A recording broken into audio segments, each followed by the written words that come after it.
Eh oh, les lutins! Qu'est-ce que vous regardez comme ça? C'est le village des Farfadets. Et il se trouve à 1315 mètres d'ici. C'est pas tout près, dites-moi. Et là-bas, c'est le village des trolls. Ah, je comprends.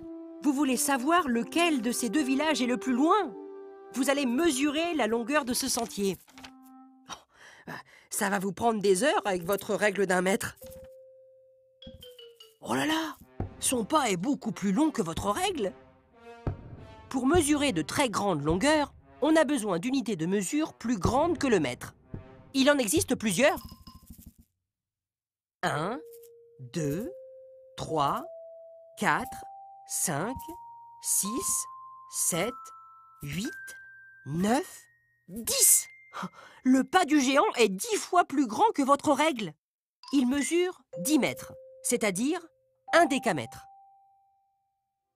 On a le mètre, M, le décamètre, D-A-M, 1, 2, 3, 4, 5, 6, 7, 8, 9, 10. Il a fait 10 pas.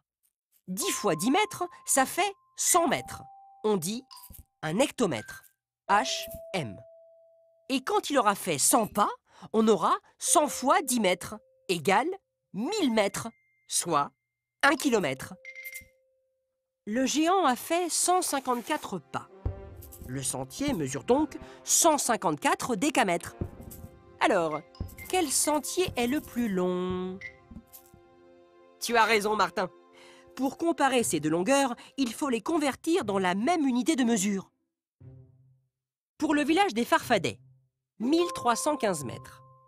On place le 5 dans la colonne des mètres, le 1 dans la colonne des décamètres, le 3 dans la colonne des hectomètres et le 1 dans celle des kilomètres. Pour le village des trolls, 154 décamètres. On l'écrit en partant de la colonne des décamètres. Un décamètre, c'est 10 mètres. Donc, 154 fois 10 égale 1540 mètres. Alors, quel sentier est le plus long? Sans aucun doute. Et combien mesure-t-il en kilomètres? Pour lire la mesure en kilomètres, tu lis le 1 des kilomètres, puis les mètres. 1 kilomètre, 315 mètres. Et 1 kilomètre, 540 mètres. Donc, quel sentier est le plus long? Oui, Joséphine, tu arrives à la même conclusion que Martin. Bravo, les lutins! Vous êtes drôlement calés sur les grandes longueurs, malgré votre petite taille.